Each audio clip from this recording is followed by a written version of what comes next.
Hello student, आज अपन लोग परासरण दाब सुना हुआ है। तो परासरण दाब से जो संख्यात्मक प्रश्न बनते हैं, उन संख्यात्मक प्रश्नों को समझने की कोशिश करेंगे। क्या होता है कि जितने भी बड़े बड़े एग्जाम हैं या अपना बोर्ड है, उसमें बिलियन चैप्टर में परासरण का बहुत महत्व होता है और अपने बोर्ड में परासरण का तो सवाल जरूर ही आ सकता है। तो परासरण का सवाल बनाने के लिए इसको आपको प्रैक्टिस करनी पड़ेगी और एक सूत्र याद रखना पड़ेगा। वो सूत्र आपको पता है, पाई बराबर CRT। ये लिखा हुआ है पाई बराबर CRT। सी क्या है? सी क्या है? सी यहाँ मोलरता है, मोलर सांद्रण है। सी ध्यान रखना, तो सी है ना, ये सी जो है वो मोलर सांद्रण है। इसकी जो इकाई होती है ना बेटा, ये इकाई होती है मोल प्रति लीटर। तो अगर सी की वैल्यू दी हो, मोलरता दी हो, तो आप पाई को आसानी से फाइंड कर सकते हो। आर दे देगा, आर की वैल्यू तो फिक्स है 0.0821। हर सवाल में आर यही रखना है आपको। और टी परम ताप होता है। टी अगर डिग्री सेंटीग्रेड में दिया हुआ है तो आप उसको 273 जोड़ के केल्विन में बना लेना, तो परम ताप बन जाएगा। तो एक तो तरीका ये है कि अगर आपको सांद्रता दी हो तो परासरण दाब आसानी से आप निकाल सकते हो। अगर आपको सांद्रता नहीं दी है तो सांद्रता बनानी पड़ेगी। विलेय का मोल दिया होगा तो फिर यह नीचे वाला सूत्र लगा सकते हैं। एनवी क्या है बेटा? यहाँ एनवी यहाँ विलेय के मोलों की संख्या है। ये ध्यान रखना, अगर मोल दिए है और आयतन दिया है विलियन का, लेकिन आयतन में ध्यान रखना कि आयतन लीटर में होना चाहिए। अगर वो लीटर में देता है तो कोई दिक्कत नहीं, रख दो आप, और नहीं तो आप लीटर में बना के ही रखना। मान लो मोल नहीं दिए, मोल निकालने पड़ेंगे हमको, तो फिर इस सूत्र से निकाल सकते हैं। वो भार बटे अणुभार, ये मोल बन गया। तो डब्ल्यू भी भार है विलेय का। ध्यान रखना आप, डब्ल्यू भी विलेय का भार है। डब्ल्यू भी विलेय का बेटा भार है। काय में होना चाहिए? हमेशा ग्राम में होना चाहिए, क्योंकि ग्राम में ही भार होता है, तभी उसको मोल बोलते हैं। ये आप ध्यान में रखना। अच्छा, अब अगर मान लो विलेय का भार नहीं दिया है और फिर भी आपको परासरण दाब मांग रहा है, ऐसे बोल रहा है ग्राम प्रति लीटर, 10 ग्राम प्रति लीटर यूरिया को 300 केल्विन ताप पर 1 बिलियन बनाया गया, ऐसे ग्राम प्रति लीटर करके सवाल आ रहा है, तो वो शक्ति से हो सकता है या पहले वाले से भी हो सकता है, लेकिन सटीक जिक्र करना है तो एस वाले से कर लेना। एस यहाँ सांद्रता है या शक्ति है, और उसकी जो इकाई होती है वो ग्राम प्रति लीटर होती है। तो ग्राम प्रति लीटर में अगर कोई सवाल बनता है तो आप इससे कर लेना, एस वाले से। कभी कभी 2 बिलियन दे देते हैं, एक की क्षमता दे देते हैं, दूसरे की पूछते हैं, परासरण दाब दे देते हैं, दूसरे का परासरण दाब पूछते, इस तरह तुलना वाला कोई सवाल आता है तो आप इससे कर लेना। कभी कभी 2 बिलियन दे देते हैं, एक की शक्ति दे देते हैं, दूसरे की शक्ति मांगते हैं, तो फिर इससे कर लेना आप। ठीक है जी। पाई1 बटे पाई2 बराबर S1 बटे S2 और M2 बटे M1। M यहाँ क्या है?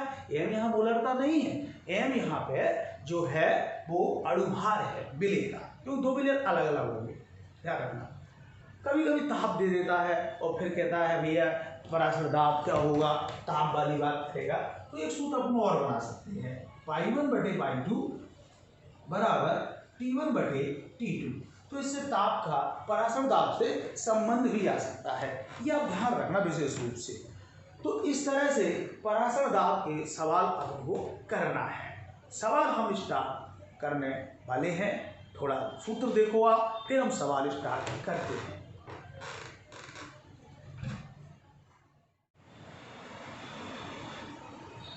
एक सवाल है, 6 ग्राम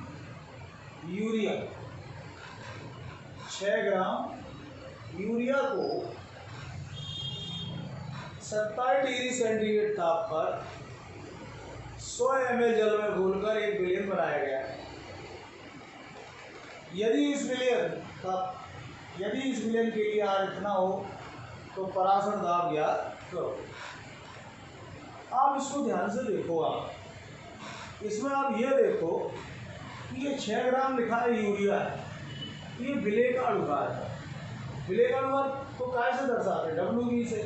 तो WB दिया है 6 ग्राम। यूरिया का अणुभार भी पता होना चाहिए। यूरिया का सूत्र होता है NH2CO NH2। N का भार 14 होता है, 14 लिख लिया।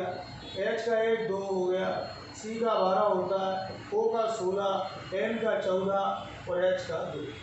इन सबको जोड़ोगे 60 आ जाएगा अणुभार यूरिया का। अब आगे बढ़ो। 100 ml है, चलो V दिया है, 100 ml है। परासर दाब की कोई भी सवाल हो, हर सवाल में अपन को आयतन लीटर में रखना है, ध्यान रखना है। बच्चे पूछते सर लीटर में क्यों रखना है? क्योंकि R का मान लीटर में दिया रहता है, लीटर वाला मान है ये। तो इसको लीटर में बदल दो भाई, 100 पे 1000 कर दो लीटर, तो 0.1 लीटर आयतन आ गया। चलो आगे बढ़ो। ताप दिया है क्या? हाँ दिया है। ताप दिया है कितना? 27 डिग्री सेंटीग्रेड। इसको केल्विन में बदलो, 27 प्लस 273 नहीं जी, तो 300 केल्विन हो गया। मांगा क्या है सर आपसे? पाई मांगा है। सूत्र देखो, W वाला सूत्र उठाओ इसमें, क्योंकि W से अपन परासर दाब जल्दी बना लेंगे। तो ये वाला जो सूत्र है ना, इस सूत्र को आप यहाँ रखो और वैल्यू रखो और उत्तर ले लो। तो पाई बराबर होता है WV RT upon MV into V। चलो वैल्यू रखो, 6 गुणे 0.0821। चलो टी का मान रखो 300। चलो 60 रखो, V का मान रखो 0.1 रखो। अब आप बेटा देखो इसको कैसे काटेंगे। पॉइंट हटाओ, 0 बढ़ जाएगा, ठीक है। अब देखो इस पॉइंट को हटाते हैं अपन, तो नीचे विपरीत दिशा में 4 0 बढ़ेंगे, 1 2 3 4। चलो काटते हैं अपन, 1 2 3 0, 1 2 3 0 बढ़ गए। चलो भाई 6 से 60 काटो, 6 से 60, 10 आ गया। 10 गुणे 10 नीचे 100 आएंगे और 8 3 का गुणा करो तो फिर आ जाएगा 821 में 3 का गुणा होगा तो 24 63 आएगा, वो बटे 100। तो भाग लगाना 100 का, तो 24.63 ATM आंसर आपका आ जाएगा। इस तरह से आप परासर दाब का ये वाला सवाल बना सकते हो। देखो जल्दी फटाफट, और दूसरा करते हैं।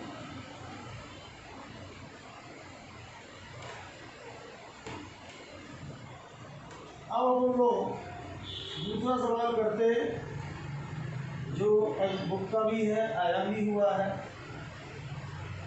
देखते हैं।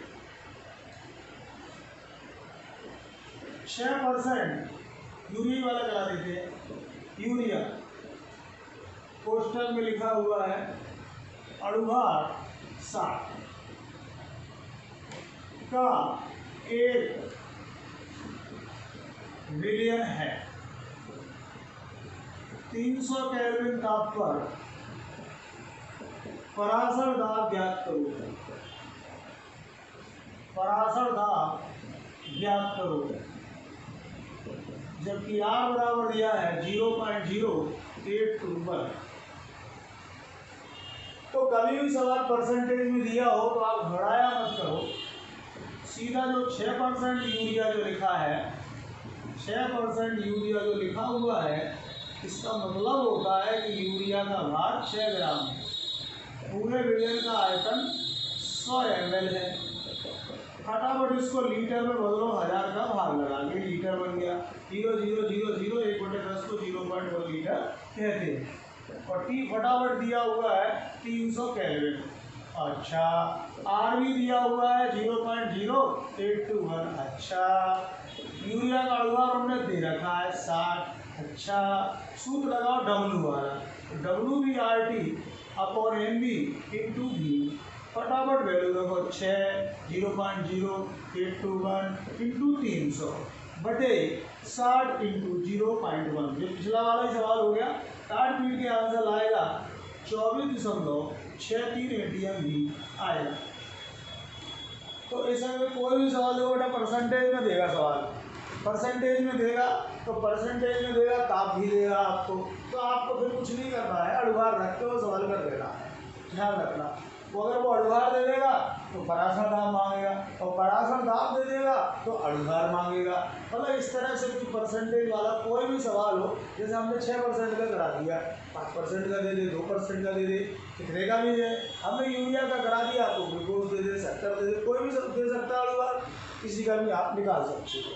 तो इस तरह से ये सवाल भी देखो।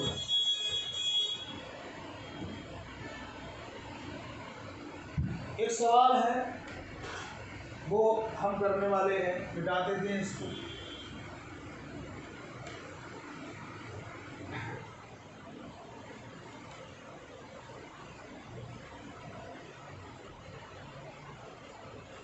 (2m NaCl विलयन का 127 डिग्री सेंटीग्रेड ताप पर पराशर दाब ज्ञात करो। पराशर दाब ज्ञात करो, ठीक है जी। 2m NaCl विलयन का 127 केल्विन ताप पर पराशर दाब ज्ञात करो। ये 2m क्या है सर? ये 2m सांद्रता आ गई है, माने जो मोलर सांद्रता है, मोलर सांद्रता जिसे अपन C कहते हैं, वो कितनी है? 2 है, माने C की वैल्यू कितनी दे दी? 2। चलो ताप कितना दिया है साहब? ताप दिया है 127, फटाफट 273 जोड़ो तो ये 400 केल्विन बन गया, ठीक है। और तो दिए ही नहीं, R तो हम जानते ही हैं, R होता है 0.0821, ओके। C वाला पहले ही सूत्र लग जाएगा, तो पाई बराबर CRT, C की वैल्यू रखो 2, R की वैल्यू रखो 0.0821 और ये 400, गुणा करो आप, तो 4 दूनी 8 हो जाएंगे, बाद में इसमें करेंगे हम, 0.0821 गुणे 800, 8 का गुणा करो, 8 एकम 8, 8 दूनी 16 की 6, असला 1, 8 नहीं 64, 1 65, 0 कितने अंकों के बाद पॉइंट है? 1 2 3 4, 1 2 3 4, तो आंसर आ गया आपका 65.6180। तो इस तरह से अगर कोई भी सवाल अगर मोलर का दे दे, कितनी भी दे दे, अरे यार तो 2m दिया, वो 1m दे सकता है, m/2 दे सकता है, 0.1m दे सकता है, कुछ भी दे सकता है। तो इस तरह से मोलर का दी हो तो उसे आप C को समझना और C की वाला पहला सूत्र रख देना। सवाल देख लीजिए आप, मोलर का दियो हो, ताप उसको देना पड़ेगा, ताप जरूर देना पड़ेगा, नहीं तो पराशर दाब कैसे निकलेगा? ताप तो देना पड़ेगा, ठीक है। और ताप नहीं दिया है तो सामान्य ताप लगा देंगे 25 डिग्री, उससे कर लेंगे। अगला सवाल करते देख लो इसको। एक सवाल है आपकी बुक से ही है, उस सवाल को हम करने वाले हैं। उस सवाल का हिसाब किताब बनाते हैं।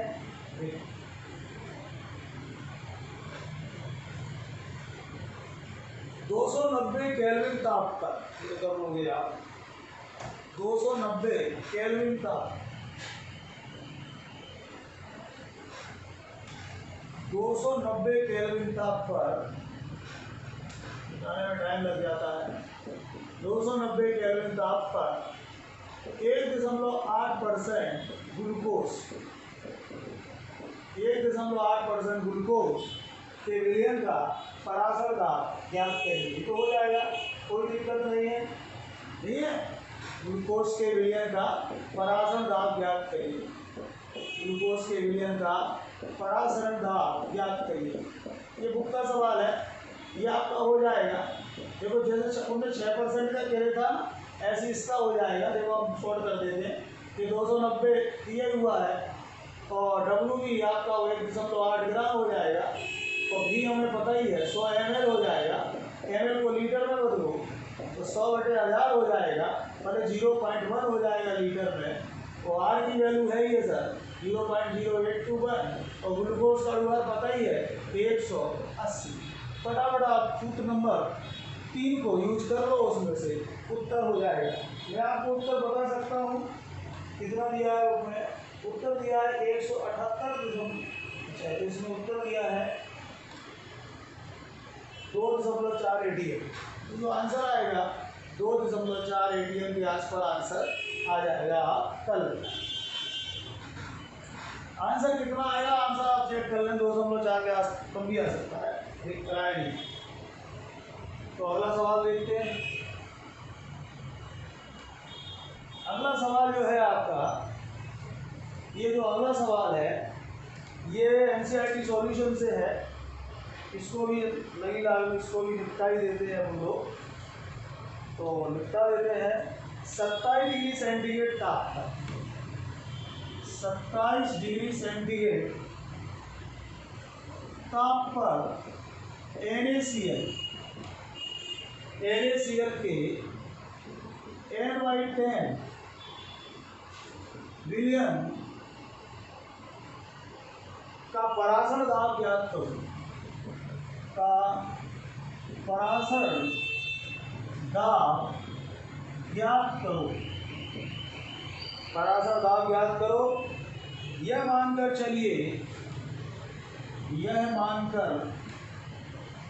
चलिए कि NaCl 90% वियोजित है। अब इसमें उसने टेढ़ी खीर लगा दी। इसमें उसने बांड-ढाप गुणांक वाला सवाल दे दिया। बांड-ढाप गुणांक के सवाल तो आपको अलग से ही कराए जाएंगे, लेकिन अब आ गया है उसको भी निपटा देते हैं। ठीक है साहब, नॉर्मलता दी है, नहीं है? तो नॉर्मलता है मतलब वो दी है आपको 1/2, मैंने N/1/2 नहीं, सॉरी 1/10 दी। हम जानते हैं कि नॉर्मलता बराबर होती है संयोजकता इंटू मोलरता माने C। तो नॉर्मलता तो 1/10 दी है, NaC की संयोजकता 1 होगी। जो मोलरता है मतलब C, वो आपका आ गया 1/10 ही आ गया, 0.1। तो C निकल आया। बच्चे पूछते सर हमको कैसे पता पड़ा कि संयोजकता 1 है, क्योंकि NaCl Na वर्ग 1 का है तो 1 ही होगी। वर्ग 1 की 1 होती, वर्ग 2 की 2 होती, इस तरह से आपको पता ही है। अब आप लोग पहले आई देखते हैं सवाल कैसे होगा, देख लेते हैं। पहले C तो आई है, बता दूं पहले। चलो आगे आते बेटा। अब आपको क्या करना है, C वाला सूत्र लगाना है। ये CRT वाला ही लगेगा, लेकिन दुर्भाग्य से ये वियोजन लिख दिया है। तो जब वियोजन संगुणन लिख जाए तो हर सूत्र के सामने I लिख दिया करो, ICRT। ठीक है, बांड-ढाप गुणांक है I। चलो अब वैल्यू रख लो आप। तो पाई मांगा है, पाई निकाल लेते हैं। 90% वियोजन, पहले आई निकालना पड़ेगा तभी पाई आएगा। तो वियोजन के लिए बांड-ढाप गुणांक में बताया जाएगा आपको। वियोजन के लिए एक सूत्र होता है अल्फा बराबर I-1/n-1। ठीक है साहब। अल्फा कितना दिया है, अल्फा 90% दिया है। ओके अल्फा दिया है 90%। अल्फा यहाँ वियोजन की मात्रा होती है, परसेंट हटाने के लिए 100 का भाग लगाओ, फिर 0.9 आ गया अल्फा। ओके चलो। अच्छा n कहाँ से लाओगे, n आ जाएगा। NaCl कितने भागों में टूटेगा, 2 भागों में, एक Na में दूसरा Cl में। तो NaCl बराबर 2 आया। ठीक है, चलो वैल्यू रखेंगे तो I आ जाएगा। 0.9 बराबर I-1 और 2-1। ओके 1.9 आ गया उत्तर I का। तो 0.9 बराबर I-1/1। ओके, तो फिर I बराबर 1 + 0.9 आ गया, तो 1.9 आ गया। ये I की वैल्यू आ गई। ओके भैया, I की वैल्यू निकालना सीख गए। I की वैल्यू निकालना कैसे सीखे, ये भाई बांड-ढाप जब गुणांक आप पढ़ेंगे तो उसमें एक वियोजन की मात्रा निकालने के लिए सूत्र होता है अल्फा बराबर I-1/n-1। n यहाँ पे ध्यान रखना, अगर कोई अगर 2 भागों में टूटता है तो n 2 है, और ऐसे रख के आप I का मान आसानी से निकाल सकते हैं। ठीक है, अब मैं वैल्यू रखूंगा, पाई जल्दी जल्दी दौड़ के आएगा आपके पास। चलो ठीक है, वैल्यू रखते हैं, देखते, चलो वैल्यू रखते हैं, इसको हम मिटा दें, नहीं मिटाएं कोई बात नहीं, यहाँ बॉक्स बना के कर देते हैं। ले पाई बराबर आई कितना आया साहब 1.9 आया, ओके। सी कितना है 0.1 माने 1/10 या, और आर कितना है 0.0821, ओके। और टी कितना है, टी दिया 27 डिग्री, एलिमेंट में बदल दो 300 हो जाएगा 300, फटाफट मान रखिए और उत्तर आपको मिल जाएगा 4.67, आसपास मिलेगा, उत्तर में ज़्यादा घबराना नहीं, उत्तर 4.679 ATM इसमें दिया है, आपका भी इसी के आसपास या इतना ही आ सकता है। तो इस तरह से अगर इस सवाल में थोड़ी दम थी, इस सवाल में इसलिए दम थी कि 90% वियोजन दे दिया, 80% दे दे, 20% दे दे, 50% दे दे, अगर वो 100% दे देता तो फिर हमें कुछ नहीं करना, आई बराबर एन हो जाता, आई बराबर एन हो जाता, मैंने जितने कल में ढूंढता उतने यहाँ पे आई, मैंने आई की वैल्यू निकालनी नहीं पड़ती, फटाफट 2 ही रखती, ध्यान रखना। तो अगर 100% वियोजन है तो फिर आई बराबर एन होता है, एन माने कितने कणों में वो टूटा है 100% में, और 100% नहीं है, अलग अलग परसेंट में वियोजन दिया है, तो आप आसानी से पहले अल्फा रख दो परसेंट वियोजन में, आई की वैल्यू निकालो, वो आई की वैल्यू पढ़ाना दाब में यूज करो, उत्तर आएगा, कोई दिक्कत नहीं आएगी। चलो अगला सवाल भी अपन करने की कोशिश करेंगे, कोशिश ही कर सकते हैं अपन लोग, और कुछ नहीं कर सकते, एक कोशिश फिर होने वाली है, ये भी NCERT से ही होगी।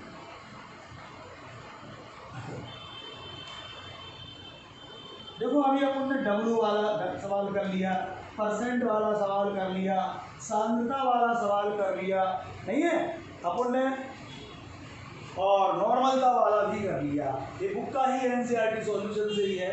एक पदार्थ के 12.16 ग्राम, एक पदार्थ के 12.16 ग्राम, 12.16 ग्राम को 100 ml जल, 100 ml जल में क्या करा होगा, घोला ही होगा, घोला गया है, घोला गया है 15 डिग्री सेंटीग्रेड, आ जाओ भैया ताप भी आ जाओ, 15 डिग्री सेंटीग्रेड ताप पर परासरण दाब, परासरण दाब कितना आ गया 6.92 ATM आता है, ठीक है जी आता है।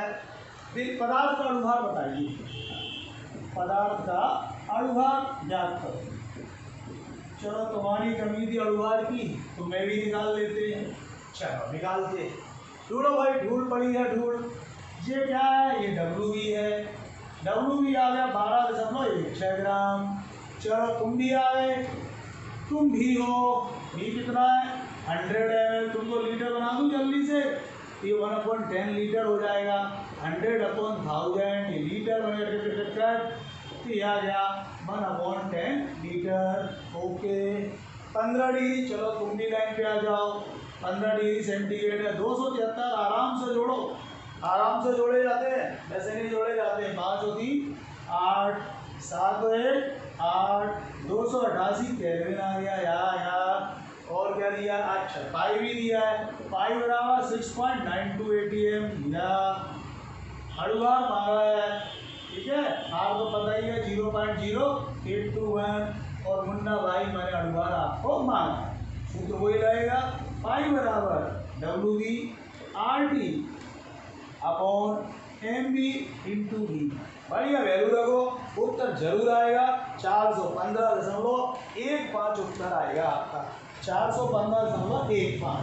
चलो मैं सूत्र सीधा कर देता हूँ, MV बराबर WV RT अपॉन पाई को उधर ले लेता हूँ, अब आराम से आप सारी वैल्यू देख देख के रख सकते हो, कैलकुलेशन आपको करनी पड़ेगी, क्योंकि ये सवाल NCERT के कॉम्पिटिशन के होते तो ये राउंड फिगर में कट पिट के जल्दी आ जाता, ये बहुत पुराने सवाल है इसलिए पॉइंटों में है, तब के जब कैलकुलेटर अलाउ था, ये 288 है, ठीक है जी।